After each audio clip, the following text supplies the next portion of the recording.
Perkenalkan, saya Elvina Saron, mahasiswi Manajemen Universitas Gadjah Mada yang saat ini tergabung di dalam tim KKN PPM UGM yang ditempatkan di Desa Wareng. Pada kesempatan ini, saya hendak menjelaskan tentang bagaimana perencanaan bisnis bagi usaha yang akan dimulai oleh Bapak, Ibu, ataupun saudara sekalian. Perlu kita ketahui sebelumnya bahwa bisnis yang dimaksud ini adalah usaha kita untuk memperoleh keuntungan dari produk atau jasa yang kita tawarkan kepada konsumen. Jadi, sebelum kita memulai sebuah bisnis, mari kita belajar bagaimana merencanakan bisnis tersebut. Tujuan dari perencanaan ini supaya memudahkan kita untuk mengetahui kebutuhan untuk produksi seperti bahan baku, peralatan yang dibutuhkan, kemudian siapa target konsumen yang akan kita sasar nantinya, kemudian siapa mitra ataupun distributor yang akan diajak untuk bekerja sama, dan yang lebih penting adalah berapa besaran biaya yang kita butuhkan di dalam bisnis kita nantinya. Perencanaan ini akan menolong kita untuk dapat membuat proyeksi dalam bisnis kita ke depannya, sehingga bisnis kita juga akan berlangsung lebih lama. Jadi, apa saja sih yang akan kita bahas di dalam perencanaan bisnis ini? Di dalam perencanaan bisnis ini, kita akan membahas terkait aspek operasional, kemudian aspek sumber daya manusia, selanjutnya aspek pemasaran, dan terakhir adalah aspek keuangan. Hal pertama yang akan kita bahas di dalam perencanaan bisnis ini adalah aspek operasional. Di dalam aspek operasional ini akan mencakup bahan baku, alat produksi, proses produksi, supplier, serta penjadwalan dari setiap kegiatan yang ada di dalam proses produksi. Desa Wareng memiliki beberapa komoditas potensial di bidang pertanian seperti padi, palawija, kacang hijau, kelapa, dan banyak lagi, maupun juga di bidang peternakan seperti ayam, sapi, maupun kambing. Komoditas-komoditas tersebut dapat dimanfaatkan sebagai bahan baku bagi kita yang ingin memulai bisnis nantinya. Setelah kita menentukan bahan baku tersebut, selanjutnya akan membawa kita pada pertimbangan akan mengambil bahan baku dari mana dan akan bekerja sama dengan siapa saja. Setelah kita menentukan bahan baku serta kebutuhan produksi lainnya, kita selanjutnya akan membuat penjadwalan dari proses produksi maupun setiap kegiatan yang ada di dalam bisnis. Seperti pada contoh slide ini, kita dapat melihat ada tabel penjadwalan dengan berbagai kegiatan serta pelaksanaannya dan penanggung jawabnya. Misalnya pada kegiatan yang pertama ini ada persiapan dokumen-dokumen bisnis yang akan dilaksanakan pada minggu pertama. Kemudian PIC ini merupakan penanggung jawab, di sini terdapat nama-namanya. Ini akan memudahkan nantinya di dalam pelaksanaannya untuk kita bisa meminta konfirmasi apakah kegiatan tersebut sudah berjalan atau tidak langsung kepada penanggung jawabnya. Contoh kegiatan selanjutnya adalah pembelian bahan baku. Nah, kita sangat perlu membuat penjadwalan untuk pemasukan bahan baku supaya produksi dapat senantiasa berjalan tepat pada waktunya. Bila ternyata pada pemasok atau mitra yang biasanya kita membeli bahan baku mengalami kehabisan stok, kita dapat segera mencari alternatif mitra yang baru untuk mendapatkan bahan baku yang dibutuhkan.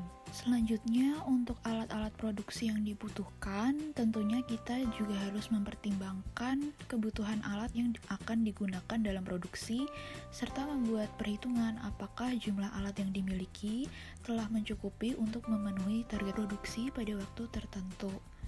Nah, pembuatan penjadwalan untuk pembelian alat-alat produksi juga perlu dilakukan misalnya pada awal berjalannya bisnis, atau mungkin nanti setelah beberapa bulan berjalan kita akan melakukan pembelian alat baru seiring dengan peningkatan produksi kita. Nah, selanjutnya untuk kegiatan-kegiatan di dalam proses bisnis ini juga nantinya menyesuaikan dengan kebutuhan setiap bisnis yang dijalankan oleh Bapak Ibu. Aspek selanjutnya yang akan kita bahas adalah terkait dengan sumber daya manusia. Di dalam bagian ini, kita akan membahas bagaimana struktur yang sesuai untuk bisnis yang akan kita jalankan, serta bagaimana pembagian kerja dari setiap bagian-bagian yang ada di dalam bisnis. Dalam aspek sumber daya manusia ini, kita perlu menjabarkan tugas tugas-tugas apa saja yang akan dilakukan dan dapat membuat struktur wewenang yang jelas agar memudahkan dalam komunikasi dan juga untuk pengumpulan informasi. Misalnya, secara sederhana dapat kita lihat pada slide berikut ini, pada bagian atas struktur organisasi adalah pemimpin atau pemilik dari usaha. Ia memiliki bawahan yang akan mengurusi bagian pemasaran, produksi, maupun keuangan. Di bawah pengelola bidang tersebut nantinya juga bisa ditambahkan lagi posisi-posisi tertentu yang disesuaikan dengan kebutuhan masing-masing bisnis. Membagi-bagi tugas sesuai dengan bidang kerjanya tentunya akan memudahkan dalam pembagian informasi. Sehingga misalnya pemimpin ingin mengetahui aspek keuangan, nantinya dapat menanyakan langsung pada pengelola bidang tersebut tanpa harus lempar-melempar tanggung jawab. Membagi bidang-bidang pekerjaan juga tentunya akan memudahkan untuk mencari orang yang memiliki kemampuan yang sesuai dengan pekerjaan yang dilakukan, sehingga pekerjaan dapat lebih mudah dilakukan karena tenaga kerja tersebut sudah terampil.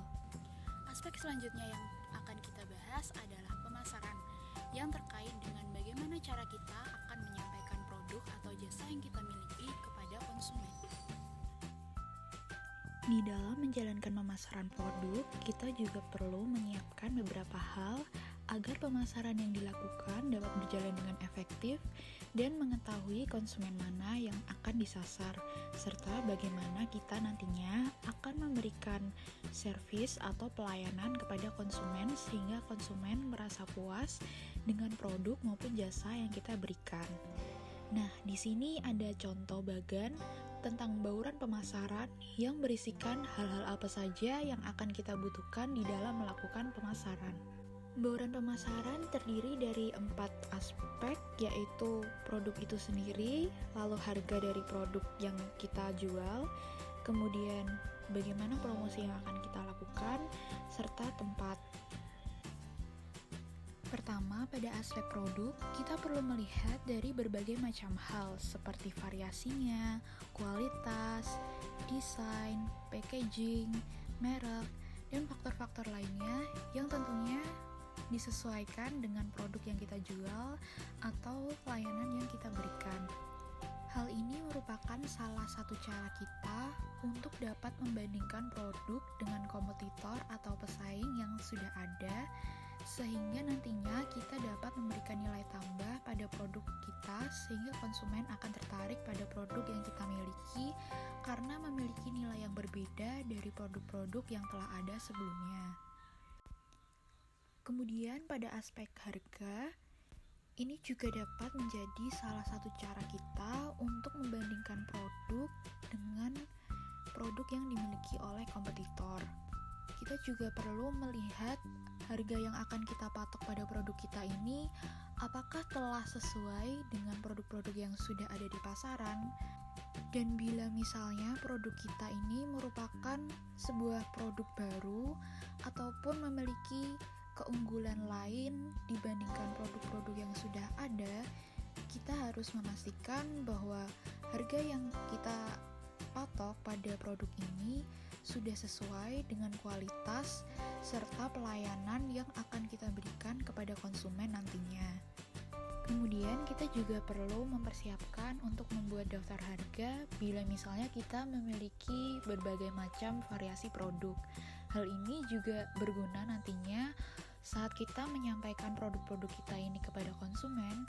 Konsumen bisa mendapatkan informasi yang jelas tentang produk kita seperti apa variasinya, lalu harganya berapa, sehingga memudahkan mereka di dalam melakukan pertimbangan-pertimbangan untuk membeli produk kita. Kemudian membuat paket harga yang menarik seperti memberikan diskon atau potongan harga juga bisa menarik konsumen untuk mencoba produk kita. Untuk promosi, kita perlu mempertimbangkan nantinya media apa saja yang akan kita gunakan di dalam melakukan pemasaran.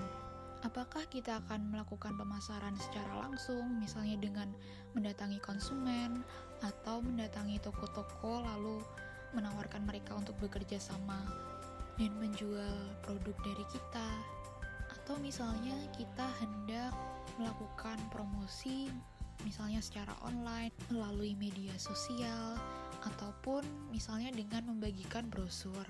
Pertimbangan terhadap media apa yang akan kita gunakan juga akan membantu kita di dalam nantinya mempertimbangkan biaya-biaya apa saja yang sekiranya akan kita keluarkan untuk kebutuhan promosi ini.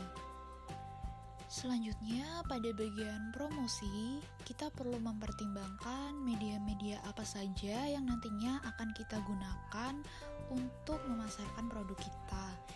Misalnya, apakah kita akan melakukan pemasaran secara langsung dengan misalnya membagikan brosur atau mendatangi toko-toko tertentu lalu langsung menawarkan produk kita, atau akan menggunakan media-media pemasaran secara online atau digital.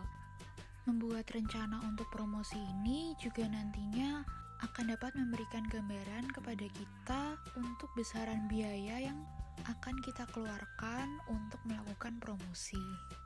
Selanjutnya, untuk tempat di sini adalah tempat di dalam kita melakukan penjualan produk kita tersebut atau tempat kita mendisplay produk yang kita miliki agar dapat dikenal atau diketahui oleh konsumen yang ingin kita tuju. Lalu untuk tempat tersebut tentunya kita perlu mempertimbangkan bagaimana lokasinya, kemudian untuk transportasi barang-barangnya, transportasi persediaan yang dibutuhkan, apakah dapat diakses dengan mudah atau perlu waktu dan tenaga yang lebih untuk menjangkau lokasi tersebut. Aspek terakhir yang akan kita bahas di dalam perencanaan ini adalah terkait dengan keuangan. Dalam rencana ini kita akan membahas terkait biaya, kemudian berapa keuntungan yang akan kita dapat, serta nantinya adalah proyeksi penjualan pada tahun-tahun selanjutnya yang akan kita inginkan. Yang pertama, kita akan memasuki bagian penghitungan biaya. Sebelumnya, kita perlu mengenal terlebih dahulu bahwa ada dua jenis biaya di sini, yaitu biaya variabel dan biaya tetap. Biaya variabel merupakan biaya yang bertambah seiring jumlah dari barang yang diproduksi bertambah. Dapat kita lihat pada diagram di layar ini bahwa biaya variabel ditunjukkan oleh garis yang miring, di mana semakin banyak jumlah yang diproduksi, maka biaya yang dihasilkan pun akan semakin meningkat. Yang kedua adalah biaya tetap, di mana biaya tersebut jumlahnya tetap walaupun jumlah barang yang diproduksi bertambah. Dapat kita lihat biaya tetap ditunjukkan oleh garis yang lurus. Selanjutnya, untuk contoh dari biaya variabel itu seperti biaya bahan baku, kemudian keperluan untuk alat produksi seperti misalnya bahan bakar, lalu kemudian ada upah lembur tenaga kerja. Kemudian untuk biaya tetap, contohnya seperti biaya untuk sewa, biaya gaji karyawan yang jumlahnya tetap dari waktu ke waktu. Setelah kita menentukan biaya-biaya variabel serta biaya tetap dari bisnis yang akan kita jalankan, selanjutnya kita akan melakukan penghitungan berapa jumlah unit yang harus kita jual supaya dari hasil penjualan tersebut kita dapat mengalami break even point atau yang biasa disebut dengan istilah awam yaitu balik modal. Pada contoh ini misalnya kita telah menetapkan total biaya tetap sebesar 20 juta rupiah. Kemudian untuk biaya variabel per unit yaitu per produknya adalah sebesar Rp20.000. Kemudian kita hendak menjual produk kita pada harga Rp30.000. Kemudian untuk mencari BEP atau titik impas tadi, kita dapat menghitungnya dengan cara total biaya tetap yaitu sebesar Rp20 juta dibagi dengan harga jual produk dikurangi dengan biaya variabel per produknya. sehingga akan didapatkan jumlah barang yang harus kita jual sebesar 2000 unit supaya kita bisa mengalami break even point atau balik modal. Penjualan sebesar 2000 unit ini merupakan kondisi di mana kita tidak mengalami kerugian maupun tidak mendapatkan keuntungan. Oleh karena itu, bila kita ingin mendapatkan keuntungan yang lebih tinggi, maka kita pun juga harus meningkatkan penjualan lebih tinggi dari 2000 unit. Demikian penyampaian saya terkait dasar dari perencanaan bisnis. Semoga apa yang saya sampaikan bisa bermanfaat buat Bapak Ibu maupun saudara sekalian yang hendak memulai bisnis yang baru dengan memanfaatkan potensi yang ada di Desa Wareng, sehingga potensi-potensi tersebut dapat diolah menjadi suatu produk yang lebih bernilai guna dan bermanfaat buat masyarakat yang ada di Desa Wareng. Saya mohon maaf apabila masih terdapat kekurangan. Terima kasih atas perhatian.